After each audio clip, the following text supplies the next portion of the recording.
Hello दोस्तों, जैसा कि आप सभी जानते हैं, हमने कल प्रकाश का टॉपिक प्रकाश का अपवर्तन पढ़ा था।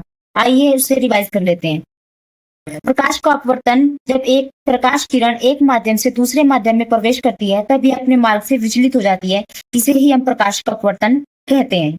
आज हम प्रकाश के अपवर्तन के नियम पढ़ेंगे। प्रकाश के अपवर्तन के दो नियम होते हैं।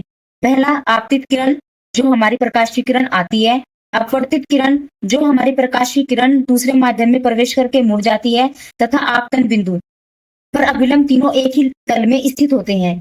एक ही तल में स्थित होने का मतलब हो गया, जैसे कि वही हमारी आपतित किरण जो किरण एक माध्यम में आने वाली है और वो दूसरे माध्यम में प्रवेश करके अपने मार्ग से थोड़ी सी विचलित हो जाती है, तथा हमारा आपतन बिंदु जहां वे दोनों रेखाएं आपस में मिलती हैं वो एक ही तल में स्थित होती हैं।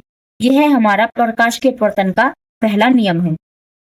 प्रकाश के अपवर्तन का दूसरा नियम, किन्हीं दो माध्यमों के लिए किसी निश्चित रंग के प्रकाश के लिए आपतन कोण की जया, जिसे हम साइन भी कहते हैं, तथा आपतन कोण की जया का अनुपात एक नियतांक होता है। Sine i upon sine r equal to नियतांक।